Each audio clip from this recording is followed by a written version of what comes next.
নমস্কার বন্ধুরা, রোশনাইয়ের আজকের পর্বের রিভিউ নিয়ে আমি পৌঁছে গেছি তোমাদের সামনে।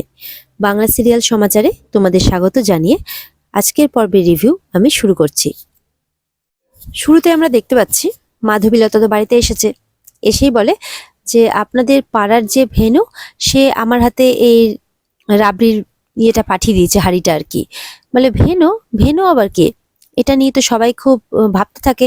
না তো ভেনু বলে কাউকে তো আমরা চিনি না। বলে আপনারা তো চিনবেন, উনি তো আমাকে রাবড়ির হাঁড়িটা দিলেন আর কি। দিয়ে বললেন বলতে পাড়ার ভেনু দিয়েছে। তখন তো কেউ কিছুতেই চিনতে পারেন না, না রাজা, না আরণ্যক, না দাদু, না বর্দা, কেউই না, কেউ চিনতে পারে না। তখন বড়মা বলে আচ্ছা ওকে দেখতে কেমন?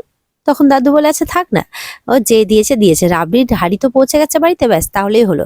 হয়তো ছোটু কারো হাত দিয়ে হ্যান্ড ওভার করেছে।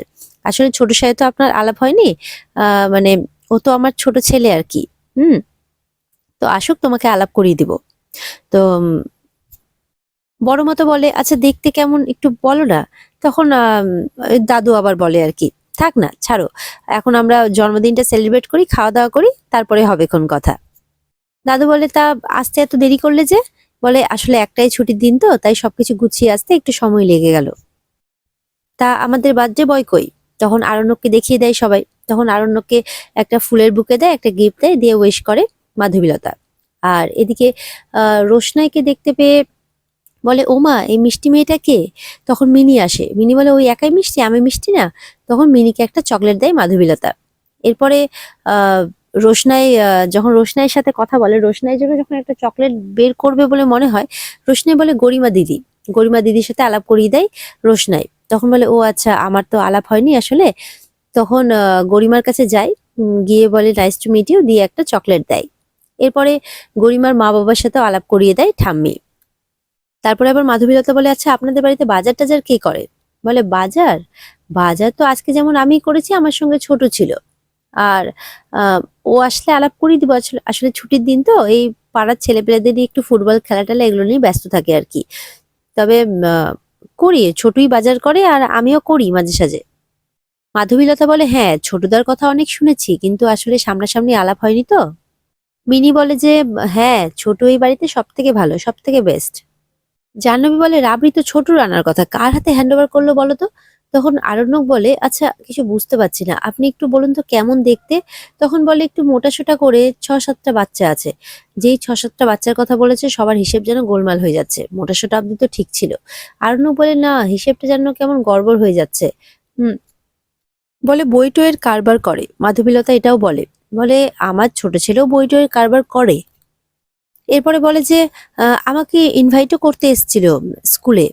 তখন বলে যে কে ইনভাইট করতে গেছিল? আমি তো আমার ছোট ভাইকে, বাবলু বলে আমি আমার ছোট ভাইকেই পাঠিয়েছিলাম তোমার কাছে ইনভাইট করার জন্য। তখন জাহ্নবী বলে আচ্ছা ছবি দেখালে চিনতে পারবে। তখন ছবিটা দেখাই মাধবীলতাকে। মাধবীলতা তো চিনতে পেরে যায়। চিনতে পেরে চুপ করে থাকে, কোনো কথা বলে না। ভাবতে থাকে ছোটর যে সমস্ত অভিনয় করে গেছে তার সামনে সেই কথা। তখন আরণ্যক বলে কি ভাবছো বলো তো? তখন মনে মনে হাসে কিন্তু কিছু বলে না। ছোট ছবিটা দেখানোর পর তো আরণ্যকও জিজ্ঞাসা করে যে চেনো না একে? তখন বলে যে হ্যাঁ চিনি তো। এদিকে ছোট ছবিটা দেখানোর পর আরণ্যক জিজ্ঞাসা করে চেনো না কি? তখন বলে হ্যাঁ চিনি তো। এদিকে রোশনাই তো রান্নাঘরে গেছে, মন খুব খারাপ। বড় মা এসছে। বড় মা এসে বলে যে শেষবারের মতো বাচ্চার জন্য রান্না করলি আর ও খেতে পারলো না, মনটা খুব খারাপ তাই না রে? হওয়াটাই স্বাভাবিক। কত যত্ন করে তুই রান্না করলি বাচ্চাকে খাওয়াবি বলে, কিন্তু দেখ ভাগ্যের পরিস্থিতি ওকে খেতেই দিল না। কি আর করা যাবে? ও যদি এই খাওয়া নিয়ে কথা বলতো তো না জানি বাড়িতে আরো কোন ঝামেলা লেগে যেত। বড় মা বলে তুমি পরে একবার দিতে পারতে, যখন কেউ থাকতো না। তখন রোশনাই বলে না না বড় মা, এরকম চোরের মতো কাজ করতে আমার একদম ভালো লাগে না। এরপরে রোশনাইয়ের জন্য খাবার বেড়ে রেখেছে বড় মা। বলে এই নাও খাবারটা কিন্তু খেয়ে নেবে। তুমি এমনিতেই কাল চলে যাচ্ছ, ওখানে কি খাবে না খাবে, খাবারটা কিন্তু অবশ্যই খেয়ে নেবে। আর কালকে তুমি চলে যাচ্ছ এই নিয়ে ওরা সামান্যতম সহানুভূতি দেখাতে পারতো, কিন্তু ওদের মধ্যে সেই জিনিসটাও নেই। যাওয়ার আগের দিনও তোমার সাথে এরকম ব্যবহার করলো। রোশনি বলে ঠিক আছে বড় মা, আমার মতো মেয়ের সাথে যেরকম ব্যবহার করা উচিত ওরা সেরকমই করেছে, তুমি এই নিয়ে বেশি ভেবো না। বড় মা বলে যাওয়ার আগে আমাকে একটা কথা দেবে? বলে বলো না বড় মা, তোমার জন্য আমি সব কথা দিতে পারি, তোমাকে আমি সব কথা দেবো, বলো। বলে ওখানে গিয়ে ভগবান না করুক যদি কখনো কোনো বিপদে পড়ো, বাদশাকে বলতে সংকোচ হলো, আমাকে বলো প্লিজ, এই এই জিনিসটা করো তুমি। ওখানে তো সবাই তোমার আপনজন, শুধুমাত্র রাজেশ ছাড়া। বলে যে ওখানে আমার কেউ নেই বড় মা, শুধু কটা বন্ধু বান্ধব আছে, ব্যাস এইটুকুই, বাকি আমি একাই ওখানে। কলেজের কিছু স্যার ম্যাডামরা আছে, কিন্তু ওদের সাথে তো বাড়ির সম্পর্ক নয়, বাড়ির সম্পর্ক তো আমার এখানে। তোমার সাথে আমার যে সম্পর্ক তৈরি হয়েছে বড় মা, সেটা তো বাড়ির সম্পর্ক থেকেও অনেক বড়। এখানে এসে তোমাকে আমি মায়ের মতো পেয়েছি, একদম তুমি আমার মা। বলে মা যখন ডেকেছিস তখন খাবারটা একদম খেয়ে নিবি, বুঝেছিস? আদেশটাও কিন্তু শুনতে হবে, কাঁদতে থাকে বড় মা। বলে মিনিটা তো কিছু বোঝে না, যখন বুঝতে পারবে খুব কষ্ট পাবে। তখন বলে আমি কি করব বলো তো বড় মা, আমাকে তো যেতে হবে। বলে না রে, তুই যা, গিয়ে তোর পড়াশোনাটা কমপ্লিট কর, ভালো রেজাল্ট কর, নিজের পায়ে দাঁড়া, বড় চাকরি বাকরি কর। আমি চাই তুই অনেক উপরে ওঠ, যারা তোর উপরে অন্যায় করেছে তাদের মুখের উপরে তুই জবাব দে। রোশনাই বলে ওইসব সিনেমাতে হয় বড় মা, বাস্তবে কি আর হয়? বলে কেন হবে না, এত গুণ আছে তোর মধ্যে, তুই কত সুন্দর নাচতে পারিস, দেখিস ভগবান একটা না একটা দরজা ঠিক খুলে দেবে তোর জন্যে, তুই একদিন জীবনে অনেক বড় হবি, বলে আশীর্বাদ করে বড় মা। এদিকে তো বড় মা চলে যায়। রোশনাই মনে মনে ভাবে, যেই খাবার আমি এত যত্ন করে বানিয়ে একটা মানুষকে তৃপ্তি দিতে চেয়েছিলাম, সেই মানুষটা যখন খেতে পারলো না, তখন আমিও কিছু খাবো না। আমাকে তুমি ক্ষমা করো বড় মা, আমি খাবারটা খেতে পারবো না, মনে মনে বলতে থাকে রোশনাই। এদিকে তো রোশনাই কাপড় জামা গোছাচ্ছে, তখন দরজায় কে যেন নক করে। দরজা খুলতেই দেখে যে আরণ্যক এসেছে। বলে স্যারজি আপনি? বলে হ্যাঁ, তোমার সাথে আমার খুব দরকারি কথা আছে, তুমি একটু আমার ঘরে যাবে। বলে আবার আপনার ঘরে যাব? বলে হ্যাঁ, বলছি তো দরকারি কথা আছে, আমি পুলিশের সাথে কথা বলে রেখেছি, ওরা কিছু ডিটেলস চেয়েছিল, তোমার নাম ফোন নাম্বার আমি সবটা ফিল আপ করে দিয়েছি, ওরা হয়তো তোমাকে ফোন করতে পারে। রোশনাই বলে স্যারজি এত কিছু দরকার ছিল না। তখন আরণ্যক বলে তুমি শুধু মন দিয়ে পরীক্ষা দাও, তোমাকে আর বেশি কিছু ভাবতে হবে না, আমি ওই রাজেশকে খুব ভালো করে চিনি, তবে তুমি নিশ্চিন্তে থাকো আর পরীক্ষাটা নিশ্চিন্তে দাও, পুরো পুলিশ প্রোটেকশন দেওয়া আছে, কোনো অসুবিধে নেই। আর তারপরে যদি তুমি মনে করো যে তুমি বেনারসেই থেকে যাবে, তাহলে তুমি প্রোটেকশন পাবে রোশনাই, এটাই বলতে চেয়েছিলাম।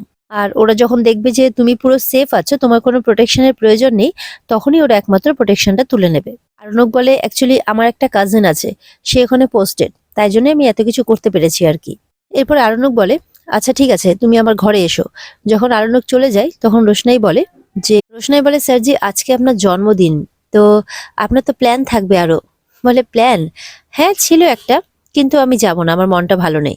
বলে কেন স্যারজি, কি হয়েছে আপনার? আরণ্যক বলে কেন তুমি জানো না? বলে না তো স্যারজি। রোশনাই সরে যায়। বলে কেন জানো না, তুমি বোঝো না, তাহলে আর বুঝিয়ে লাভ নেই, থাক। বলে জাগে ওই কথা বাদ দাও। আচ্ছা তুমি আমার জন্য আচারি মাটন রেখেছো তো, আমি কিন্তু খাবো। রোশনাই বলে মানে? বলে দেখো তখন আমি বলতে পারিনি, আর আমি কিন্তু প্রতিবাদও করতে পারিনি, কারণ আমি যদি তখন প্রতিবাদটা করতাম, সমস্ত ঝড়টা তোমার উপরেই যেত। অনেস্টলি বলছি রোশনাই, আমি চাই না যে তুমি এইভাবে হিউমিলিয়েটেড হও। আর চলে যাওয়ার একদিন আগে অলরেডি তুমি অনেক অপমান সহ্য করেছো, আমি চাই না যে আর সহ্য করো। তো যাই হোক, তুমি আচারি মাটন রেখেছো আমার জন্য। এরপর আরণ্যক বলে শোনো, যাও নিয়ে এসো। বলে স্যারজি আবার কোনো অশান্তি হবে না তো? বলে না না, সবাই খুব টায়ার্ড, যাও তুমি নিয়ে এসো, আর হ্যাঁ 2টো প্লেট আনবে কিন্তু সাজিয়ে। বলে 2টো প্লেট? বলে হ্যাঁ, তুমি তো কিছু খাওনি। বলে না না স্যারজি, আমি খেয়েছি। তখন আরণ্যক হাসে। তোমার চোখ মুখ শুকিয়ে গেছে রোশনাই, তুমি কি ভাবছো আমি কিছু বুঝতে পারি না? তুমি এইভাবে না খেয়ে আমাদের বাড়ি থেকে চলে যাবে, সেটা কি কখনো হতে পারে? অন্ততপক্ষে আমি থাকতে, আমি তোমাকে এই বাড়িতে নিয়ে এসেছি অতিথি করে, তুমি যদি না খেয়ে চলে যাও তো সেটা আমার জন্য অনেক বড় অমঙ্গল হবে রোশনাই। বলে আমার এইটুকু রিকোয়েস্ট রাখো রোশনাই। বলে আচ্ছা ঠিক আছে, আপনি ঘরে যান, আমি নিয়ে আসছি। আরণ্যক আবারও রোশনাইয়ের কানের কাছে বলে যায় দুজনের মতো খাবার এনো কিন্তু, আমি অপেক্ষায় থাকবো, দিয়ে চলে যায়। রোশনাই তো মনে মনে হাসতে থাকে। আর এখানে আজকের পর্ব শেষ হয়ে যায়। তো বন্ধুরা, এই ছিল আজকের পর্বের রিভিউ। যদি তোমাদের ভালো লেগে থাকে তাহলে পর্বকে লাইক, কমেন্ট আর চ্যানেলকে সাবস্ক্রাইব করতে কিন্তু ভুলো না। দেখা হচ্ছে তোমাদের সাথে আগামীকালকে রোশনাইয়ের নতুন পর্বের রিভিউ নিয়ে। ততক্ষণ সবাই ভালো থেকো, আর স্টার জলসার পর্দায় এই পর্বের বিস্তারিত দেখতে অবশ্যই নজর রেখো। তাহলে টাটা।